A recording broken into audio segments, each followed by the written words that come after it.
بسم الله الرحمن الرحيم الحمد لله رب العالمين وبه نستعين ونصلي ونسلم على خاتم النبيين نبينا محمد وعلى آله وصحبه وسلم تسليما كثيرا إلى يوم الدين أما بعد رب اشرح لي صدري ويسر لي أمري واحلل عقدة من لساني يفقه قولي. I begin in the name of Allah subhanahu wa ta'ala, for in doing so we seek blessings. We praise Allah subhanahu wa ta'ala, we request His guidance and we seek refuge in Him from the evil of ourselves and the adverse consequences of our deeds. We testify that whomsoever He guides, none can misguide, and whomsoever He misguides, then none can guide. And we request praises and blessings upon our master and teacher, the final messenger, Muhammad ibn Abdullah sallallahu alayhi wasallam. I bear witness that there is no one worthy of worship besides one Allah, and that Muhammad sallallahu alayhi wasallam is His messenger. My dearest brothers and sisters in Islam, I greet you with the greetings of peace, the greetings of the people of paradise. Salamullahi alaykum wa rahmatuhu wa barakatuh. May Allah's peace, may His blessings, may His safety and may His mercy be upon you all. I begin as I have begun in other presentations and express my heartfelt gratitude at the opportunity to be amidst the different communities in Australia. Allah has blessed me to be traveling through different cities and different neighborhoods in each city, nightly meeting different members from the ummah of Muhammad sallallahu alayhi wasallam. Alhamdulillah, we are all situated currently at one end of the globe, and we cannot help but remember the vision of Rasulullah sallallahu alayhi wasallam that Islam reaches the four corners of the globe. As I travel between different communities and see the Muslims in their numbers with happiness and eagerness and keenness, fasting the days of Ramadan and standing up the nights of Ramadan, I can only feel that if the Messenger sallallahu alaihi wasallam himself was here, he would tear tears of joy, seeing a manifestation of his dream and the promise which Allah subhanahu wa ta'ala gave him, that his mission will indeed succeed. So brothers and sisters in Islam, may Allah subhanahu wa ta'ala accept from you all and all power to you, and may the momentum of your worship continue after Ramadan, for indeed Allah subhanahu wa ta'ala is the Allah of Ramadan and the Allah of the months after Ramadan. Brothers and sisters in Islam, this blessing that we have is a blessing from among many blessings which Allah subhanahu wa ta'ala has blessed us with. And His blessings are countless. And He says in His book, وَإِن تَعُدُّوا نِعْمَةَ اللَّهِ لَا تُحْصُوهَا, that if you were to count and amass and audit the gifts of Allah subhanahu wa ta'ala upon you, you will never ever be able to do so. From the gifts of Allah upon us are these different pedigrees and degrees of His blessings upon us. For Allah subhanahu wa ta'ala creates and He legislates and He raises in rank parts of His creation over other parts. He created mankind and He raised in rank above mankind the prophets. And from the prophets He raised above in rank the messengers. And from the messengers He raised above in rank 5 messengers. And He titled them the Ulul Azmi min al-Rusul, the prophets of absolute resolve. Nuh alayhi salam, and Ibrahim alayhi salam, and Musa alayhi salam, and Isa alayhi salam, and Rasulullah sallallahu alayhi wasallam. And His sunnah of raising parts of His creation over others continues. For from these 5 He raised 2, and He gave them the title of Khalilullah, and that was Ibrahim alayhi salam and Rasulullah sallallahu alayhi wasallam. And from these 2 He raised 1, and He made him the final of all prophets and the seal of all messengers and the most beloved to Allah subhanahu wa ta'ala. And no doubt that is our messenger Rasulullah sallallahu alayhi wasallam. Like this, we see the sunnah in other things. For Allah created the days of the year, and He raised in rank the first 10 days of Dhul Hijjah. And from the first 10 days of Dhul Hijjah, He raised in rank the day of Arafah and the 10th of Dhul Hijjah, Yawm al-Hajj al-Akbar. Allah created the nights of the year, and like this He raised in rank the 10 nights, and we know them as the last 10 nights of Ramadan. And from these 10 nights He raised one night in rank, and He decreed that this night will be the greatest of all nights, a night better than 1,000 months, the night of virtue and decree and power, a night that we know of as Laylatul Qadr. Like this, Allah created the days of the week, and He chose one day and raised it in rank by Himself. and he declared that day to be the day of Jumu'ah, a day that is the best day of the week, the day of Eid in the week of a believer, and the best day upon which the sun rises, as we learn in the hadith of Abu Hurairah radiallahu anhu in Sahih Muslim. Like this, brothers and sisters in Islam, Allah created the months of the year, and He raised in rank one month above all the other months.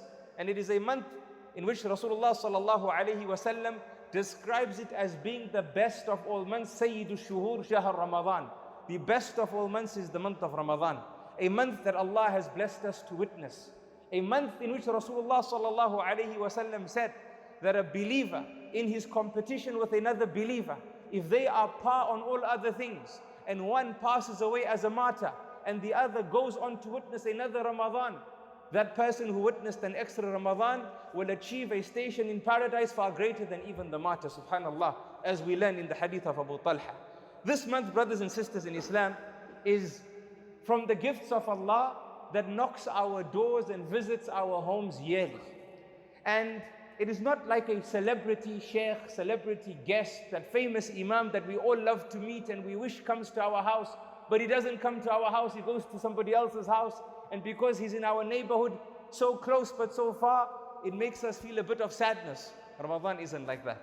When Ramadan arrives, it is the celebrity month, it is the month we want to meet, and it comes to all our homes at the same time when the month of Ramadan is announced as having arrived. And it comes with gifts, brothers and sisters in Islam, far greater than any individual you would love to meet would ever bring to you. And it comes with these gifts in amounts far greater than any other gifts held by any other individual. For no one fears when the month of Ramadan arrives that it might not have enough gifts. It might finish its gift in somebody's home and not have enough gifts in our home. It comes to our homes with gifts in abundant measure. It knocks our doors, brothers and sisters in Islam, with the gift of fasting and the gift of having the opportunity to enter Jannah through a door dedicated for those who fast, Ar-Rayyan. It brings to us the gift of Ar-Rayyan. It brings to us the gift of the Qur'an. For the month of Ramadan is the month of the Qur'an. It brings to us the gift of two happinesses. One happiness when we break our fast, for we appreciate Allah's gifts, and Allah gives us a dua that will never go unanswered when we make dua at the end of our fast. And also the happiness when we meet Allah on the day of Qiyamah, because Allah subhanahu wa ta'ala will use the fast that we observe as a means of our expiation and raising our ranks in the hereafter in paradise, and a means of entering paradise without any punishment in the hellfire, because we know that this month is a month of freedom from the hellfire. And this is another gift from the gifts of Ramadan. It comes to us with the gift of freedom from the hellfire. It comes to us with the gift of mercy, the gift of forgiveness, the gift of the last 10 nights of Ramadan, the gift of Laylatul Qadr, the gift of i'tikaf, the gift of Sadaqatul Fitr, the gift of the day of Eid, because the day of Eid is a result of this very month. And the list goes on and on and on. Unprecedented gifts in unprecedented amounts. Subhanallah. And it comes with these gifts in hands outstretched, brothers and sisters in Islam. The only thing left for us to do is reach out and receive. That's all, brothers and sisters in Islam. And there's a narration which made me ponder over for a while, because subhanallah, we know that Rasulullah sallallahu alaihi wasallam is a mercy to the worlds. But even though he's a mercy to the worlds, when this dua was made, he said Ameen. And I said, subhanallah, the Prophet of Allah, who's a mercy to the worlds, would not say Ameen to a dua like this, except if it was a really, really serious reality with Allah subhanahu wa ta'ala. And that is when he ascended the mimbar and he said Ameen 3 times. And the Sahaba, taking note of every action of his, sallallahu alayhi wasallam, they asked him and said, we noticed you do an extra act today when you ascended the mimbar. Is this a new instruction from Allah subhanahu wa ta'ala, that you say Ameen with every step you take as you ascend the mimbar? And he says, no. But as I was ascending, Jibreel came with 3 du'as from them.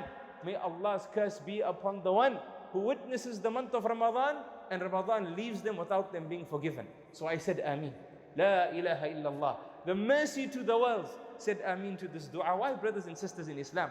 Because this month also comes to us with the gift of the doors of Jannah being opened wide and the doors of Jahannam being shut tight. no one can fail except the one who chooses to fail. If you slip in this month, you'll only slip into paradise because the doors of the hellfire are shut. The only one who fails is the one who doesn't reach out and take from the open hands that Ramadan comes to their homes with. This is the reality of the month that we are in, brothers and sisters in Islam. May Allah subhanahu wa ta'ala accept what has passed. Already a third has gone, and may He bless what remains. And may He make us from those who witness many, many more Ramadans to come, whilst we are in good health and good life. Ameen Ya Rabb.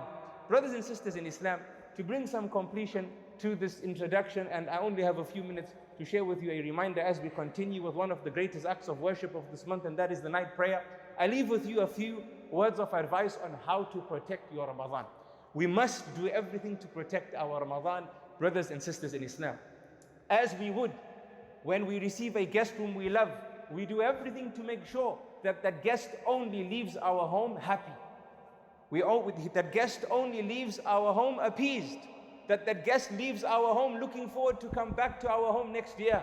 We do everything in our capacity to ensure the guest room is in order, the linen is crisp, the towels are fresh, the ingredients are, as they say, seasonal. MashaAllah, tabarakallah. And we ensure that we also fix our timetable so that the guest doesn't feel like he's a sideshow to his presence in our home, but rather, subhanallah, that he is the center of our attention. We need to do the same with Ramadan. And if you haven't done that till now, there's no need to feel too upset, because alhamdulillah, from the mercy and gifts of Allah upon us is that actions are judged by their endings. Alhamdulillah. Al-a'malu bil khawatim. Allah will judge our month not based on the weaknesses of our beginnings, but the strength of our endings. And it's also from the mercy of Allah that Laylatul Qadr wasn't placed in the first 10 nights of Ramadan, but rather the last 10 nights, that we have enough time to calibrate ourselves in case we didn't use Sha'ban very well, as per the guidance of Rasulullah sallallahu alaihi wasallam. From the ways that we look after the month of Ramadan, brothers and sisters in Islam, is to take care of the most important acts of worship of this month. The acts of worship specific to the month of Ramadan. And from them, brothers and sisters in Islam, is the night prayer, what we engaged in right now. If we look into the books of fiqh, we don't see any difference of opinion regarding the night prayer being a part and parcel of the month of Ramadan. Huwa amrun musallam, as the scholars across the madhahib say. It is an act of worship from the nights of Ramadan that doesn't even need to be discussed. It is established beyond any doubt. They only discuss al-afdal. They discuss what is more virtuous. Should we pray during the first part of the night or during the last part of the night? And when Umar ibn Khattab radiallahu anhu gathered the ummah behind the imam to protect this act from being lost, he gathered them at the beginning of the night, but he said those who stand up during the last third of the night, it will be better. And Ubay ibn Ka'b used to try and join between the two. So he would pray in the first part of the night and then leave and continue during the last part of the night.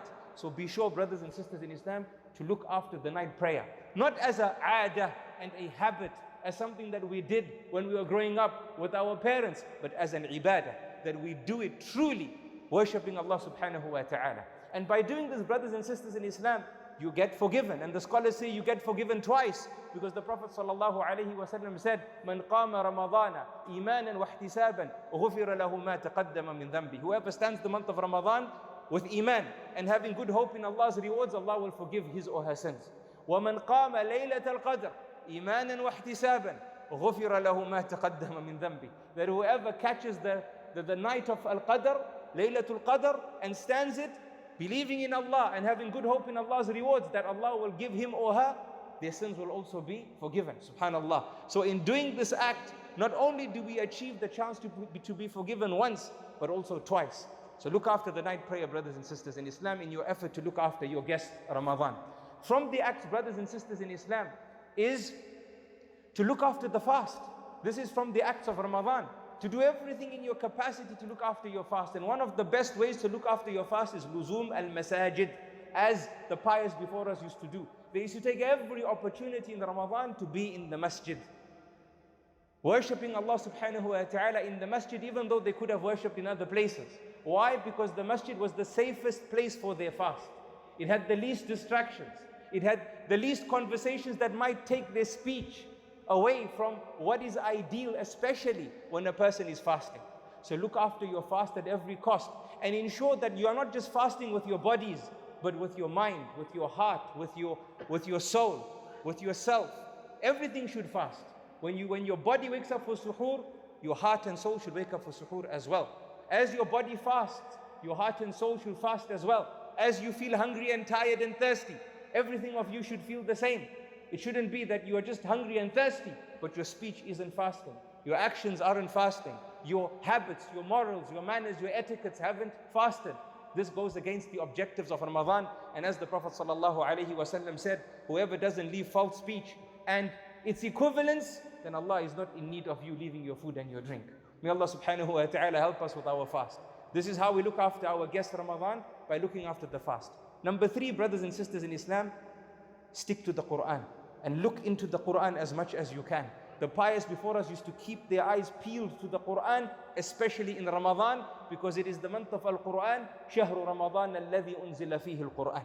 And Qadi Abi Ya'la used to say that it is highly recommended and disliked. It is highly recommended for a Muslim to complete the Qur'an at least once in Ramadan outside of the night prayer, by themselves. And it is disliked for them not to complete the Qur'an at least once outside of the night prayer, by themselves, subhanallah. And many of the scholars of Islam had this idea as well, given how synonymous is the Qur'an is to Ramadan. Last but not least, brothers and sisters in Islam, sadaqah. Don't forget sadaqah. وَلَوْ بِشِقِّ تَمْرَةٍ. Don't forget sadaqah, even if it was with a portion of a date. The Prophet ﷺ said, gain taqwa and save yourself from the hellfire, even if it is with half a date. Sadaqah tutfi'u ghadab al-Rabb. The sadaqah extinguishes the anger of your Lord. And if your Lord is not angry with you, He will only forgive you. And brothers and sisters in Islam, I say sadaqah and not zakah, because again, when we look into the books of fiqh, we don't see the month of Ramadan synonymous with zakah. In fact, if you look at the views of the scholars regarding the month of zakah, the view stating that it is observed in the month of Ramadan is from the weakest of the aqwal of the fuqaha, the weakest of the views of the fuqaha. Many of their views settle on zakah being given in Muharram, and some say Rajab, the beginning of the year, and some have said halfway through the year, the 6th month of the year.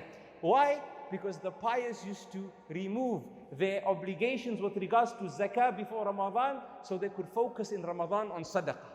And sadaqah in all its aspects, but especially feeding the poor. Because the Prophet ﷺ said, Man fattara sa'iman, whoever gives a fasting person food. And the scholars have said this is not specific to a person who's fasting, but feeding in general is from the acts of the month of Ramadan. My time is up, brothers and sisters in Islam, and this is a long topic, but alhamdulillah, inshaAllah, khairul kalami ma qalla wa dal. The best speech is that which is short and to the point. Inshallah, I've shared with you an introduction and tied it with 4 practical points. May Allah subhanahu wa ta'ala accept our past, bless and inspire our futures, make us the best versions of ourselves in this greatest month. I'm your brother in Islam, Sajid Umar. I'm not here for a hit and run session. If there's any questions thereafter, you can look me up online, inshallah, and do write to me, and I will be sure to respond to you to the best of my ability. Jazakumullahu khairan, hadha wallahu a'lam, wa sallallahu wa sallam wa baraka ala nabiyyina Muhammad wa ala alihi wa sahbihi ajma'in.